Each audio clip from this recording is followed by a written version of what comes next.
Jemaat yang dikasihi Tuhan, selamat berjumpa di dalam Sapa Jemaat. Siang hari ini kita bersama-sama merenungkan firman Tuhan dari Markus 6 ayat 1-3. Berbunyi demikian. Kemudian Yesus berangkat dari situ dan tiba di tempat asalnya, sedang murid-muridnya mengikuti dia. Pada hari Sabat ia mulai mengajar di rumah ibadat, dan jemaat yang besar takjub ketika mendengar dia. Dan mereka berkata, dari mana diperolehnya semuanya itu? Hikmat apa pulakah yang diberikan kepadanya? Dan mujizat-mujizat yang demikian, bagaimanakah dapat diadakan oleh tangannya? Bukankah ia ini tukang kayu, anak Maria, saudara Yakobus, Yoses, Yudas, dan Simon? Dan bukankah saudara-saudaranya yang perempuan ada bersama kita? Lalu mereka kecewa dan menolak dia. Jemaat yang dikasihi Tuhan, apa yang salah ketika Tuhan menjadi seorang yang disebut tukang kayu? Kita tidak menemukan di dalam Alkitab kesalahan berkenaan dengan profesi tersebut. Profesi ini tidak pernah disebutkan sebagai profesi yang menentang hukum Allah. Ketika Tuhan berprofesi sebagai tukang kayu, kita tahu bahwa profesi itu dia kerjakan atau dia tekuni sebelum dia terjun di dalam pelayanannya, terlibat dengan umat bersama dengan murid-muridnya. Sebuah keadaan yang tidak jauh berbeda dengan beberapa nabi perjanjian lama yang tentu saja pada waktu itu telah dikenal oleh orang-orang yang berada di sekitar Yesus. Katakan misalnya seorang nabi yang bernama Amos. Dia adalah seorang yang disebut sebagai peternak sebelum dia dipanggil oleh Allah untuk hidup dan bernubuat di tengah-tengah umat Israel.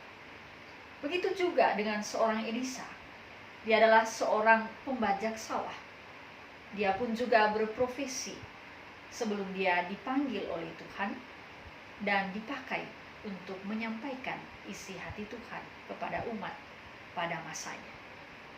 Jadi apa yang salah dengan profesi sebelum seseorang pada akhirnya betul-betul sepenuh waktu hidup di tengah-tengah umat menjadi pemberita kerajaan Allah itu?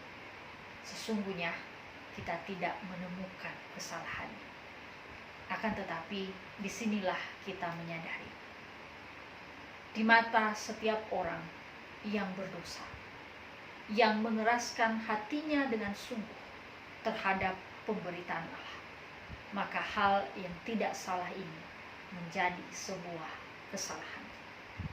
Mereka berkata, bagaimana mungkin dia seseorang yang kita kenal sebagai tukang kayu itu, yang kesehariannya bergaul dengan alat-alat pertukangan, tiba-tiba dia berkata-kata dengan kuasa di tengah-tengah kita.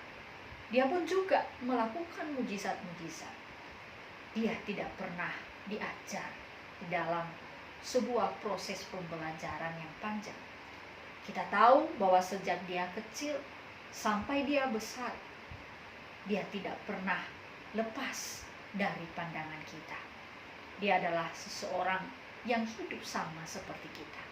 Kita mengenal saudara-saudaranya, kelakuan-kelakuan mereka, dan bagaimana mungkin kita kemudian mempercayai ketika dia mengatakan sesuatu yang dia sebut berasal dari Allah, yang disebut sebagai pekerjaan Allah itu. Itulah alasan yang dikemukakan oleh orang-orang pada waktu itu. Alasan-alasan yang kalau kita periksa Bapak Ibu dengan hati yang murni, kita akan berkata bahwa sesungguhnya itu hanyalah sebuah jalan atau cara untuk menolak pemberitaan Tuhan.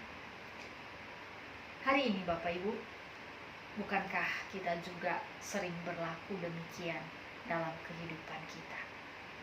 Ketika seseorang dipakai oleh Tuhan menghampiri hidup kita, memberitakan kebenaran itu kepada kita, tepatnya mengoreksi kehidupan kita, menerimanya terkadang sangat berat, bahkan sangat sulit. Mengapa? Oleh karena kita melihat seseorang yang membawa pesan itu kepada kita. Kita temukan kelemahan-kelemahannya. Kita jadikan itu sebagai alasan untuk menolak isi hati Tuhan yang coba disampaikan kepada kita. Kita melihat bahwa tidak mungkin Tuhan memakai seseorang yang lemah di dalam ukuran-ukuran kita. Kita beranggapan bahwa mustahil Tuhan bekerja di dalam pribadi seseorang yang nyata-nyata di dalam mata kita manusia mungkin adalah seseorang yang tidak punya materi sebanyak yang kita miliki, yang tidak berpengetahuan seperti kita, yang pelayanannya tidak pernah setara dengan apa yang kita kerjakan, yang mungkin adalah seseorang yang penuh dengan kelemahan dalam kehidupannya. Kita tahu masa lalunya, kita juga mendapati sikap-sikapnya yang tidak dapat menjadi teladan di tengah-tengah kita. Lalu kini tiba-tiba dia datang menyampaikan kebenaran, mengoreksi kita. Kita tentu saja terkejut luar biasa dan kita tidak dapat menerimanya. Jemaat yang dikasihi Tuhan, melalui perikop ini saya dan Bapak Ibu diajar untuk belajar rendah hati, belajar untuk percaya bahwa Tuhan dapat menggunakan siapapun, orang-orang yang penuh dengan kelemahan di mata kita, di dalam ukuran-ukuran kita manusia. Fakta berkata Bapak Ibu, bahwa memang di dalam dunia ini tidak ada yang sempurna. Tuhan sendiri berkata bahwa dia melihat ke bawah kepada anak manusia dan tidak ada satupun yang tidak berdosa di sana. Semua sudah berdosa.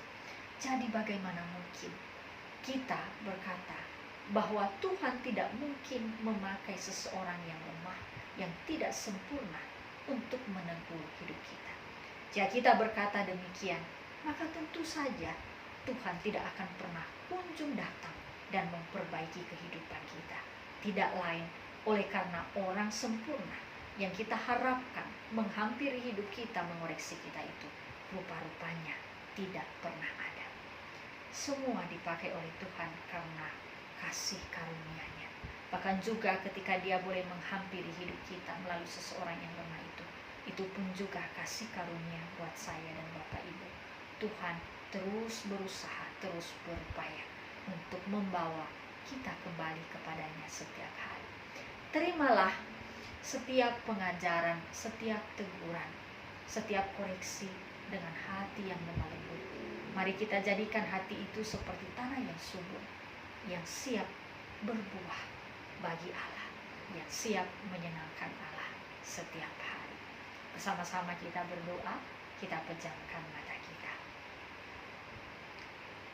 Allah Bapa yang mengasihi kehidupanku, ampuni aku Tuhan jika aku sering menolak kunjungan-kunjungan-Mu kepadaku yang hadir di dalam diri setiap orang yang lemah yang ada di sekelilingku.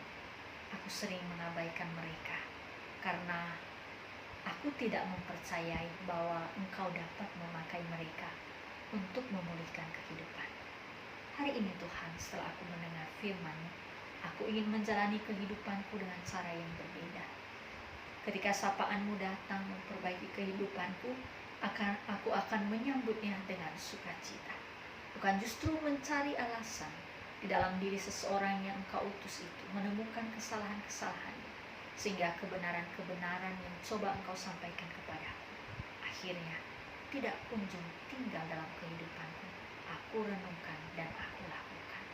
Tolonglah aku Tuhan, aku sungguh lemah. Aku sering menilai sesamaku manusia dengan ukuranku sendiri. Aku sering berlaku sebagai seorang hakim atas sesamaku. Aku lupa bahwa aku ini hanyalah seorang hamba. Aku juga adalah seorang yang berdosa, di mana aku menyadari bahwa dalam keberdosaanku itu sesungguhnya Engkau juga memakai aku ya Tuhan. Dan jika Engkau dapat memakai aku yang berdosa, mengapa aku tidak dapat menerima jika Engkau dapat memakai orang lain yang sama-sama berdosa, lemah dan berkekurangan seperti diriku? Aku memohon kepadamu, baharuilah hatiku ya Tuhan. Tolonglah aku supaya aku terus belajar menyenangkan Engkau, menyambut Engkau setiap hari. Di dalam nama-Mu yang kudus aku berdoa. Amin. Jemaat yang dikasihi Tuhan, selamat melanjutkan aktivitas hari ini. Sambutlah dengan sukacita kunjungan Tuhan, pernyataan-pernyataan Tuhan yang disampaikan di dalam diri setiap orang yang menghampiri kehidupan kita. Sesederhana apapun mereka, kelemahan-kelemahan mereka kita ketahui, lihatlah bahwa mereka juga dapat dipakai oleh Allah untuk memulihkan kehidupan kita. Tuhan Yesus memberkati.